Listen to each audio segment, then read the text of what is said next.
know it feels almost impossible to hate Sweet Baby Inc. as much as us gamers already do, but they keep pushing the barriers of insufferability because now an employee has decided to virtue signal at the expense of Akira Toriyama, you know, the Dragon Ball legend, the creator, the legend of our time, who has done that and many other things that have completely redefined anime, manga, gaming, entertainment at large. Oh, but hey, I can virtue signal off of this. Let's go ahead and dive into the video. This comes to us from Bounding Into Comics. And they said, hours after Dragon Ball creator's death made public, Sweet Baby Inc. writer attempts to shame Akira Toriyama over Mr. Popo's design. All right. This is the thing for me, is when it comes to representation with these woke types, it's never enough. It is like, oh, we want more diverse characters. We need more black characters. Well, if they make the black characters look like, give them big lips or a big nose or something like that, then, oh no, racial stereotypes offensive. But then if they make the characters look exactly like the Japanese and white characters in anime, but they just change the skin tone, then it's like, oh, you're not doing it right. This isn't an actual black person. You just cannot win with them. And not regular black people. Regular black people freaking love Dragon Ball. Okay? This is one thing that has united people globally, especially with dudes, because I mean, Dragon Ball is a very masculine franchise. And you notice that nobody complains about the color of Goku's skin. You've got white people, black people, Latinos, Asians, all of them. And they're just like, dude, I want to be like Goku, or Goku, he's just like me for real. You know, how many dudes are at the gym that will be wearing Goku and Vegeta gym wear, like tank top? You know, you see it all the time.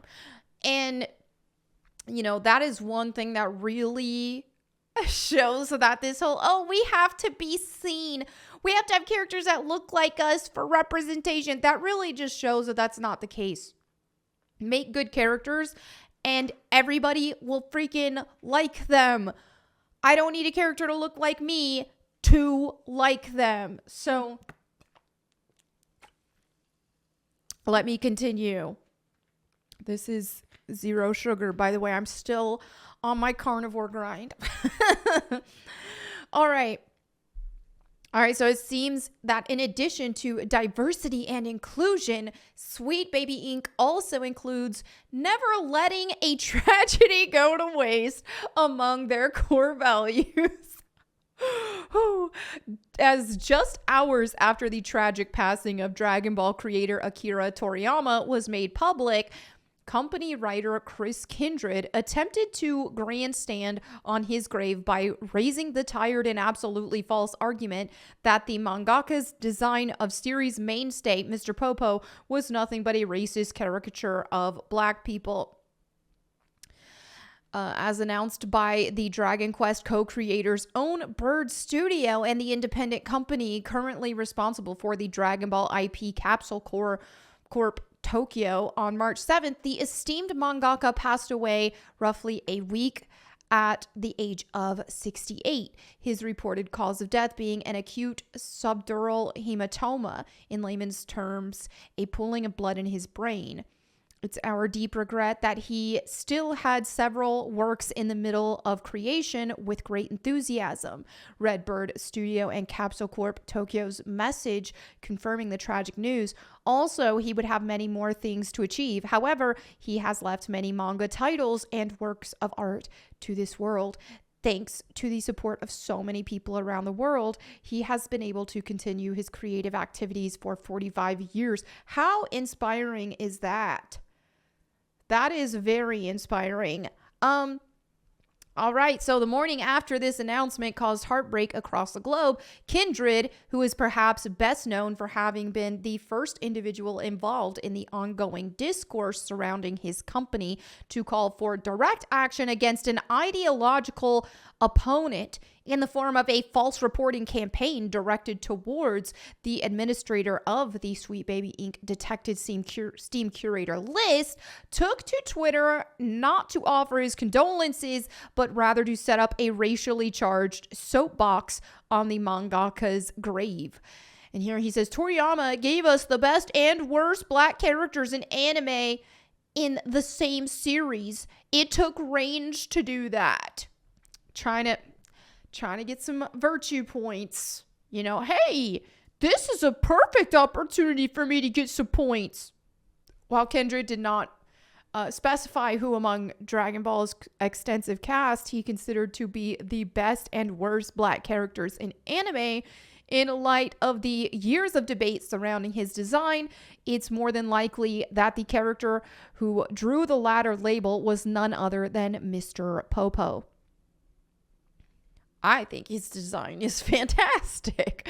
But I digress. Introduced in the 163rd of the Dragon Ball manga, Mr. Popo is a resident of the other world who was assigned to serve as an attendant to all of Earth's various guardians, such as Kami and Dende. Upon his first encounter with Goku, Mr. Popo Goku Popu. Mr. Popo is seen to be an extremely skilled martial artist, being able to shrug off and evade with ease the very same attacks the young warrior previously used to put an end to the Demon King Piccolo.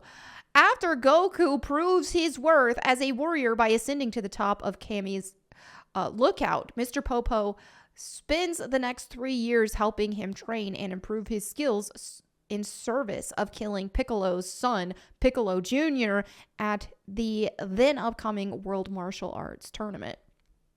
All right. So anyway, this is just going through some more of the lore and stuff like that. This looks like showing some old ancient art. This also reminds me, I want to share this tweet that I believe was it the person who created that curated a list? It might be the one who created the Sweet Baby Inc. list who even tweeted it, I think. Let's see. Giga Chad, freedom isn't free. Is this him? I think it is. All right. So anyway, he says, I'm more than 100% sure that this guy here is much more loved amongst black communities than any character created by Sweet Baby Inc. ever. And I would absolutely be inclined to believe that as well. A bunch of people here are just like, Mr. Popo is based. So it says he's not even black, he's Indian. I don't know. Oh, anyway, facts, bro. Mr. Popo is our guy. Like, just a lot of people like, yeah, Mr. Popo, top G. Mr. Popo, the boss. So that's the thing is, like I said too, with the Sweet Baby Inc. types, you cannot win. They want diversity and inclusion and this, that, and the other. But this is the difference, is they want the virtue signaling. They don't want just, oh, let's add a character that may be this race or this or I say this gender, don't confuse it. There's 2 genders. But just saying, if they want to add a girl character, if they want to add a black character, anything like that, just out of pure, hey, this is how I want the character to look, and this is just, I thought would be cool. You know, just organically, that's awesome. But what we're seeing from the likes of like Sweet Baby Inc. types and what we're seeing just flooding modern media in general right now, modern entertainment, is, oh, we have check boxes to hit. We need a female, and we need a black female, and we need an Indian female, and we need a disabled female, and this, that, and the other. And they're just trying to hit check boxes. And whenever you do that, you get pure retardation, stupid characters, right? So here's another tweet somebody made. Lara Croft Tomb Raider Sweet Baby Ink Edition. Crutches and all. And this sounds hilarious and like, oh yeah, no way, this is just ridiculous. Dude, did you see my video talking about the tabletop RPG that the Tomb Raider brand is tied to, and the disabled, them looking black person with the side shaved and who is fat and has fake legs, got the sugar foot? It's like, oh my gosh. So this character is going to be tomb raiding. Made by none other than a they, them person, going by a they, them, obviously a her. She has her pronouns as he, they. In other words, any pronoun that isn't the real one, they're fine with, which is pretty telling, is it not? Who also made some lesbian game. Because, yeah. Anyway. There you have it for today's video. Let me know what you think in the comments below. We're just like, this is the thing though, is like I said in my last video and I've talked about, and then when you see just what's been going on in the pushback against Sweet Baby Ink, we got Valve not taking down that Sweet Baby Ink detector, that curator list, all that stuff. Like, gamers are rising up. Gamers are sick of it. We are winning right now. We're winning. So let's keep this footing. And the reason why we're winning and things are looking like the tides can possibly be turning. It's possible. We're far from where we need to be, but it is possible. This whole rise of a Gamergate 2.0 has been so needed lately. And we have to be resilient in this, because when you look at our opponents and how they operate, like I said in my last video, they use extortion methods. They use toxic feminine tactics. Even the men, because of course they're a bunch of soy betas. They use toxic feminine tactics to weaponize empathy and try to make their opponents feel like they are bad people. Oh, you're just a bigot. You're just a bad person. Where is your empathy? You have no empathy. They use that to try to manipulate you. It is narcissistic tactics. And if they can't control you, then they want to ruin your reputation. Okay, so they want to ostracize you, and this is why people have been ostracized from the gaming industry, just for having opinions that do not meet the status quo. Myself being one of them. I used to host for GameStop TV. I did all kinds of work in the gaming industry, but there's no way I would get any work in the gaming industry in current day. Not after I started speaking out against the nonsense after the jab mandate discussions and all these streamers saying, oh, you have to get the jab or you're selfish, blah, blah, blah. That's when I was like, you know what? I'm sick of being quiet. This is my time to speak out. If I get blacklisted, I get blacklisted. I'll just be a nutritionist or something. And that was the plan. But fortunately, I'm still making content online. So anyway, I mean, I may not be getting gaming industry jobs anymore, but that's fine. It's worth it. It's worth it not to be able to speak freely and to not have to parrot their narratives. So thank you all so much for hanging out with me today. If you'd like me to read the Bible to you, you could check out my Bible channel, Bible Time with Melanie Mack. And if you want to catch my streams, you can watch me on YouTube and Kick at Melanie Mack, or Twitch for now. I was suspended for 2 weeks, but I'm back, but I know they're just going to ban me again. So probably permanently in the near future.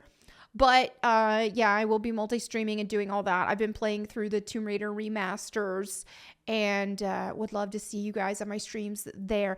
Thank you all again. I will catch you next time. And in the meantime, go boom. Miles Morales.